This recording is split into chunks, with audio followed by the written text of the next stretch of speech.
Welcome to Big Life Weekly Series, where we empower high achievers to break free from limits, unlock their natural potential, and live a big life. I'm your host, Robert Acosta, and each week we will explore the strategies, mindsets, and tools you need to thrive, not just in your professional career, but in every aspect of your life. Whether you're a leader looking for a better balanced life, an entrepreneur aiming for sustainable success, or someone ready to take the next step toward your best self, this podcast is your space to grow, reflect, and take action. Let's dive into today's episode.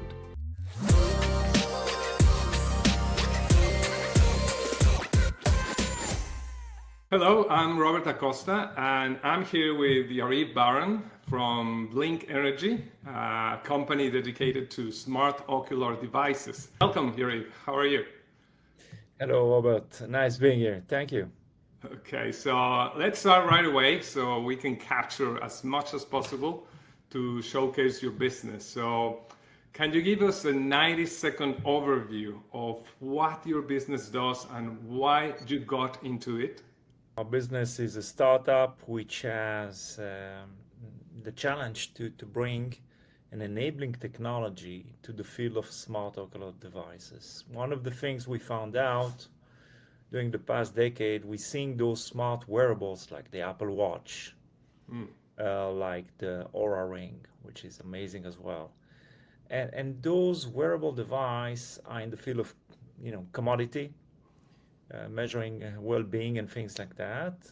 But more so, the adoption of smart wearables has been, as we say, a huge emerging market which raised in the last few years. But we found out that in the field of ocular device, there is still a gap we need to overcome. So devices that were, for example, monitoring the IOP pressure, all right, of the eye for glaucoma patient. Well, they work, but the limitation of that there was no communication and wireless powering that was effective for patients to go out and do the daily activities. So you didn't see those smart ocular devices in the market. What we did is that we brought the enabling technology. It's a patch that you wear on your eyelid, and it works like a relay station between the smart ocular device and the outside world. It makes the connection seamlessly, and patient can go out on their daily activities, go to sleep with, they can run with that, they can do everything with this. And that was our mission, to bring this technology to the future of eye care. Right. So, how you started that? You studied that in particular, and you wanted to do that from the beginning, or there's some different story, or how you started that business? The mother of all invention is necessity. Necessity. Yeah, everybody knows that point, but nobody understand the hurdle of bringing this necessity to life. In terms that this is not my idea only. I've got two other partners with me, co-founders in the company, Nadav Cohen and Ziv Rothvogel. One of them is an engineer, and the other one is a physician. The need came from the physician, from Ziv, saying that I would need a device for my patients to bring in life and do this and do that and do. He had a lot of dreams. Nadav, well, the engineer said, "Listen, your dreams and reality, there's a huge gap between the two of them, and we need to mitigate that." So we went on a quest 5 years ago, and today I'm really happy to say that we have a working prototype that can connect seamlessly to any kind of smart ocular device, not only for IOP, but also for augmented reality contact lens. I don't know if you heard of that. No, never. And one of the biggest challenges of those devices has to bring to the future is the user time. Since we cannot put or integrate a battery storage within a contact lens, or you cannot put all the electronics inside. There's a limitation of size. So what we provide to those technology, we extract those big electronics, we put them on the eyelid itself, on our patch, the Blink ELP patch, Oh, allowing those devices to be accessible, to be user friendly for patients, and more so, the user time is tremendously increased thanks to our technology. So in Hebrew we say you went on a task to seek for something, but you come back with the monarchy.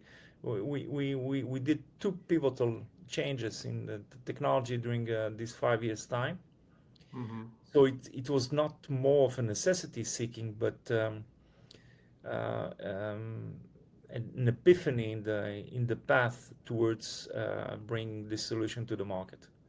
Well, yeah, it's something that is convenient. I know that sometimes, as we say, sometimes the client or the customers don't know what they need or what they want, but you see the necessity and they just jump right into it. And it looks like what you love, it's technology, of course, Yeah. related to eyewear or of the ophthalmic industry, right? Yes, sir. So, what would you say that you enjoy the most about your work in this ophthalmic industry? I would say. Well, this is not my first startup. This is actually my Okay. second one. The first one was Orca Surgical, a company I founded 12 years ago, which I brought an idea out to do refractive surgeries, laser to remove glasses. You have several techniques to prepare the eye before the surgery. Mm, So my vision was to bring a new technique to the market. To make the story short, 150,000 patients in the world already did um, the surgery thanks to the device I developed. mm. So the biggest satisfaction I get, I believe, is that, to be honest, is to bring your vision to people to use it. And I think that's the most satisfactory point of any inventor or any entrepreneur. That because everybody told me in the beginning it's not possible. You don't have to go there. Please take in consideration you need some pills during the path you've taken. Even my wife in the beginning said to me, "You're crazy. This is not." Yeah. You- Yeah, sometimes the closest people to us are the ones that try to stop. yeah. So I believe that the biggest the biggest joy of doing what I'm doing today is that every day is a struggle. Every day we've got challenges that we need to mitigate, Right. and I think that's the complexity and the challenges that we have. We don't encounter in any other job that you Right. take in consideration, and I think that that makes me so. I'm stubborn, basically. I'm You stubborn. have to, right? To be You an have to be stubborn entrepreneur. and very optimistic, let's say. You have to be very optimistic. Okay, so since you are dealing with a lot of opposition well, you have dealt with a lot of oppositions, I guess, in every single entrepreneurship or every single startup that you started. How do you define success then in the work you do? Oh, wow, that's a big question. That's a very big question. Um, Success has to be taken in consideration on three arms. Okay, the first one is in uh, you know getting the money, getting the recognition by selling the device you developed or having an exit and making everybody happy. That's one type of success which is important, that Right. you get the dough. The second success, I believe, would be in the profession, that that, uh, that people understand that bringing a team, bringing an idea, bringing something to life, that's a success by itself. You have to enjoy the way. You have to enjoy um, the path you've taken over the years, because this is not only one success way that you get an exit. It's all about teamwork. It's all about bringing yourself into the team, making the team and you part of the success of having, you know, you have to enjoy the way. That's Right. the second thing and the third way to look at success, in my point of view, uh, would be the most simplest one, engaging all those around you. If you're engaging your investors, your coworkers, your shareholders, and everybody, and your board into the vision that you are projecting from day one, I think that's the biggest success of an entrepreneur. Believing in making everybody believe in what you believe Right. is a huge it's a huge asset for any entrepreneur. Without this, you cannot succeed, in my point of view. Yeah, it's kind of a part of the definition of a leader, right? You have to Yeah. really bring people to your vision and even to Yeah. see things that even you don't see, but you have to believe, and you use that word, and I think it's very important. So, what do you think? Well, I'm just curious about what is the biggest problem or challenge you see in this industry right now? So how you are solving that challenge or using that challenge, because sometimes the challenge is something positive because it's an opportunity to grow, right? So how do you use that challenge in order to serve yourself, your clients, and even referrals partners?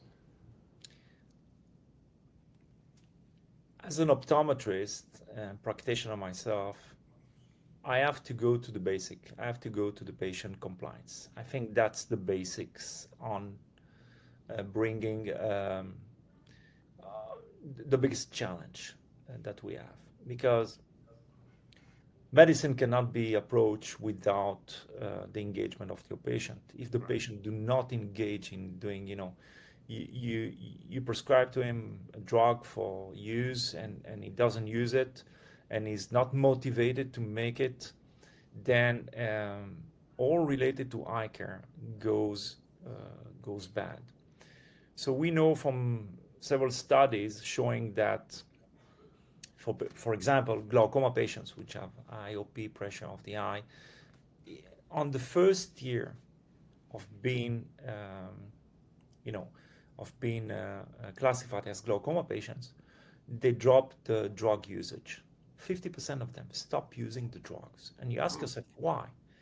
Why has those patients stop using the drug? And we believe it's lack of motivation. Basically, there the hurdle of using the drug every day, every day, every day, every day, 4 times a day, even more, is a hurdle that people do not tend to go to to to to do. Mm-hmm. But if we add, for example, a smart ocular device like an insulin pump, just to consider the correlation, that measure your IOP during the day and during the night. And when you put the eye drop, you see actually the IOP drop. It motivates you to use the drug, right?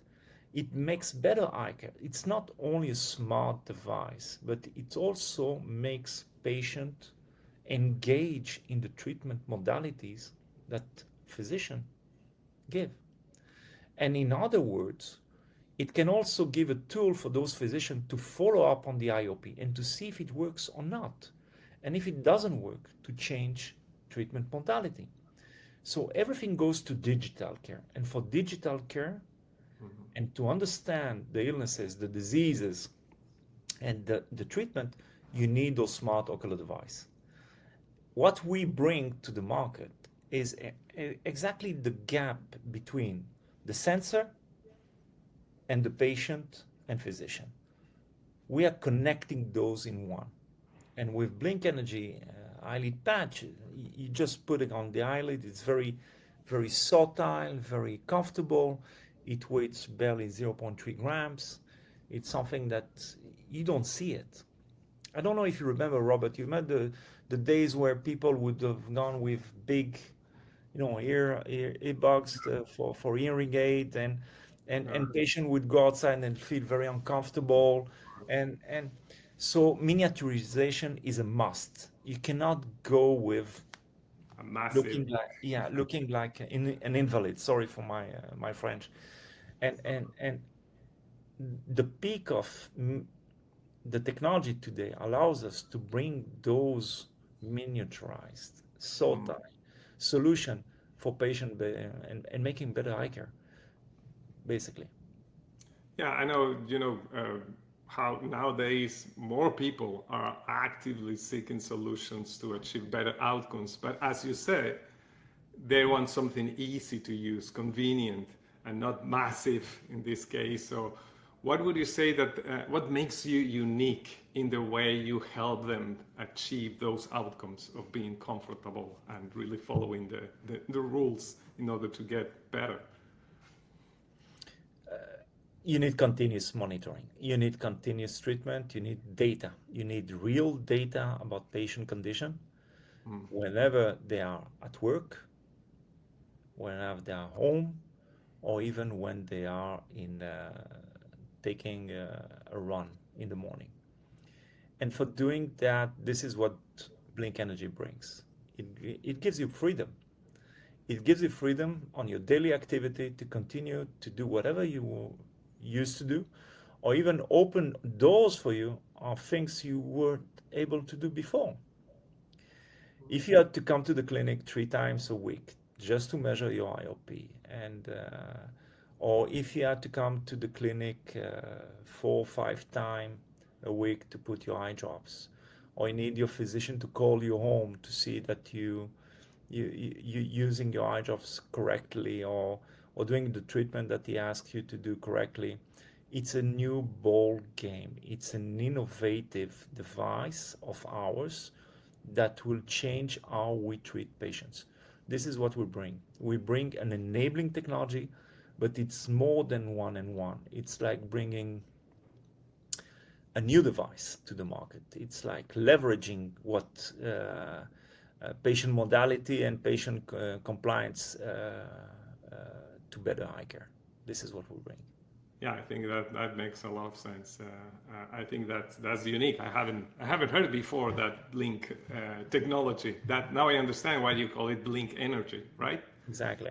So, Exactly. what would you say is what's the strangest or funniest incident you have experienced while working with in your industry and your business with maybe some client or some? Can you remember something strange or funny that happened to you? On the first startup, Orca Surgical, we need to do some moldings because it's a plastic polymer that we injected. And the moldings itself, technology to based in China was the cheapest to do. But I didn't want to go to China to do my molding because of the accuracy needed and all of that. So I went to a molding factory here in Israel, which works only with Boeing and big companies, biggest company in the world. And I'm, as a startup, coming to him and saying, listen, I need you to have a quotation on a mold for a very small piece. And it was for medical use and things like that. And he says to me, my friend, to be honest, I'm not in that sector. So if you might, you can approach Chinese manufacturing, things like that. So I asked them, listen, do you like your croissant with butter or with with chocolate? And he says to me, I like chocolate, but what it has to do? And I said, okay, it's not a problem. The day after, at 7 o'clock, when the factory opened, I was at the doorstep of the entrance of the factory with a croissant, chocolate, and coffee. And I live 100 miles from there, so I need to get back in the morning very early. And he says, "What are you doing here?" I said, "You were so nice to me, but you told me that you like croissant. And I was in the neighborhood, by the way. I brought you a croissant." He said, "Oh, thank you very much." And then I asked him, "Can you, just for the sake of, can you give us a quotation about the molding? How much would it cost? Just a quotation I need to have. Nothing serious." He said, "Okay, I'll give you a quotation." So he gave me a quotation, and the quotation was X, for example. Hmm. A week later, I call him and I said, "Listen, my friend, I'm in big trouble." And he said, "What's the problem?" I said, "I took other four quotation out of other factories, and you won the job." And he says, "What do you mean?" But your quotation was the best one the best offer, so we need to take it.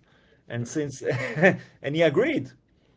The There you long go. story short is that since I started with them, they opened a new division in the factory only for medical device. They opened a clean room, and today they are one of the biggest supplier of medical injectory in clean rooms for in Israel. And that Wow. was the story of the croissant. So that's entrepreneurship by art. Yeah, that's amazing. I knew you had a story. You need to just to dig in a little bit. Yeah, Yeah, so I know that now talking about what would be your biggest failure or challenge, you kind of say something about it. But let's talk about you because in your life, in your personal life, you're a magnificent entrepreneur, but you have to live your own life too. So, what would you say that is a challenge that you are facing, I would say now, at this point in your life, and how that is shaping whatever you're going to do with your business in the future? I think that as an entrepreneur, you discover that you are an entrepreneur. Mm, You're not becoming one. mhm, You are one, but you discover it along the way. And once you establish that thought, that belief that that's what you're going to do every day of your life, life is easier. You don't struggle anymore because this is what you are, this is what you want to do, this is what makes you happy. The life of an entrepreneur is not easy because things may change like 180 degrees in an hour.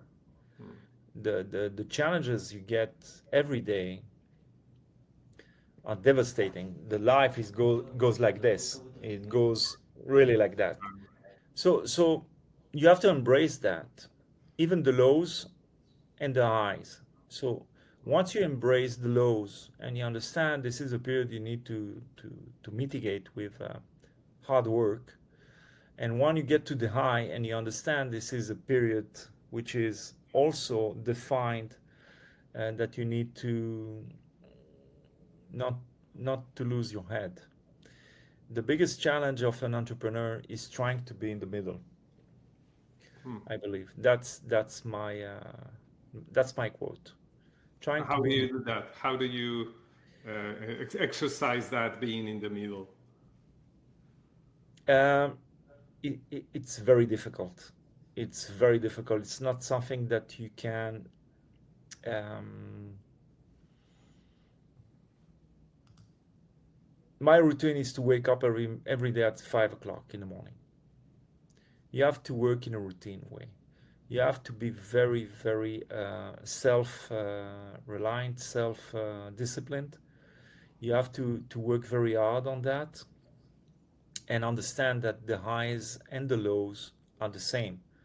And you need to look at them in a very clear and very. Um, I always question myself, even when I succeed in something, how would have done that better, or what would have changed if I'd done it differently. Mm, Uh, in the lows, it's very easy to go and ask yourself, but I think it'd be better to ask yourself when you succeed, because many times you succeed without, it comes in some ways even by luck, in some way by luck. And for me to overcome those challenges, I always question those with a team of people with different type of profession, different type of thinking. I bring them together, we think together, and we can overcome everything. So it's more like a teamwork as I see it. It's always a teamwork to succeed. right. So you have mentioned different ways you have solved problems and how you approach your business and how you approach challenges. If you needed to choose, what would be that one thing that has been like a constant, that has been the most instrumental in your success? Modesty. You have to be modest. Hmm. You have to be modest in everything you do. Even success is something that you need to measure in a modest way. Success never comes from one person, Robert. Success comes from many people together that brings a success to the market.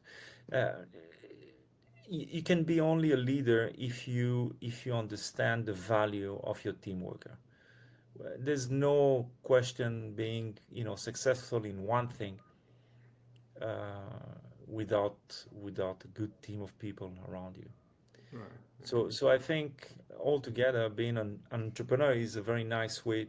Elon Musk is an entrepreneur. He's a visionary. He's a big person and everything, but I believe that in the beginning, when he started, without a good team, he could not succeed, Right. and he needed that team to bring his idea to life. Yeah, he didn't do it alone, of course. You cannot do those things alone.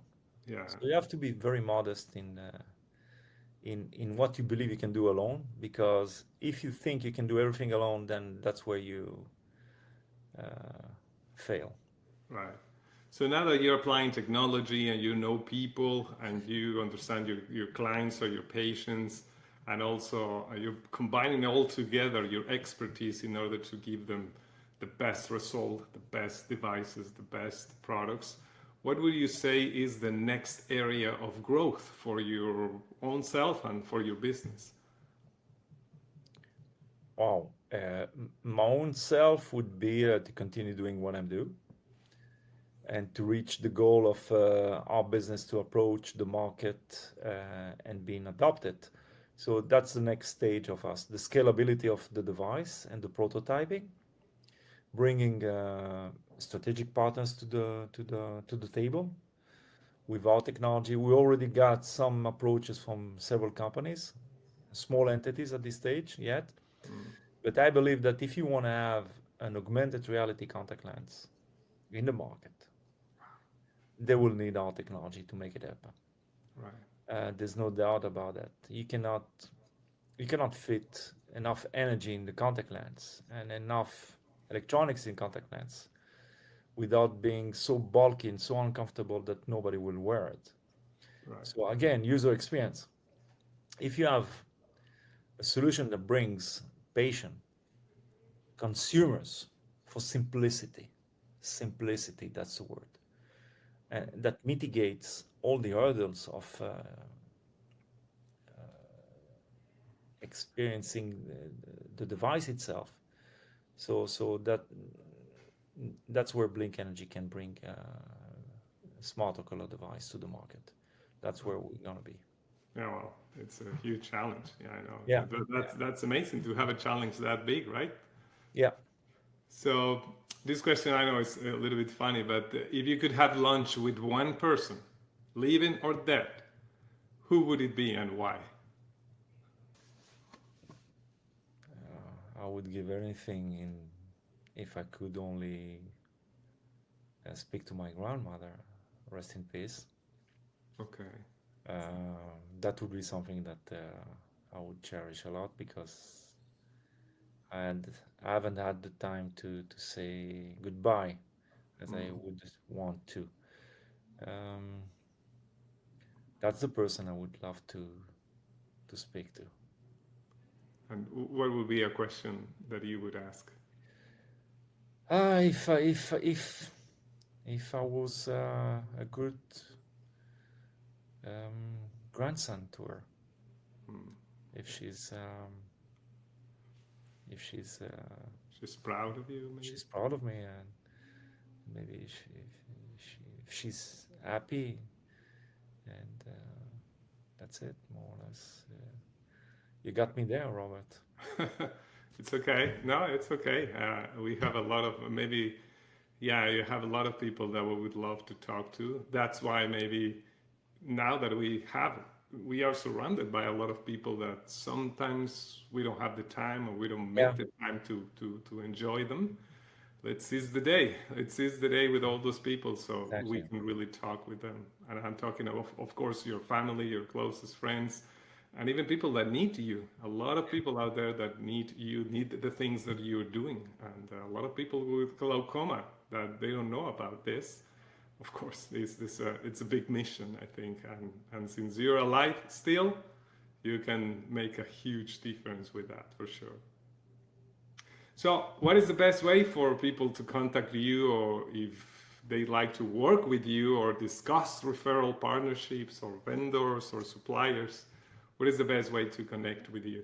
The best way would be to connect via email. I think it's my name, Yariv, at blinkenrg.com.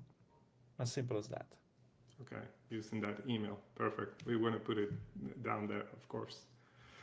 Okay, so that was terrific. I enjoyed this conversation with you a Me lot, too, very really. much, Robert. Thank you so much. Thank you for joining me on Big Life Weekly series. I hope today's episode gave you the insight, inspiration, and tools you need to move closer to the life you're meant to live. Remember, true success isn't just about what you achieve, it's about how you feel while you achieving it. If you found value in our conversation, please subscribe, leave a review, and share this episode with others who are ready to embrace their big life. Until next time, stay focused, keep growing, enjoy life, and break free.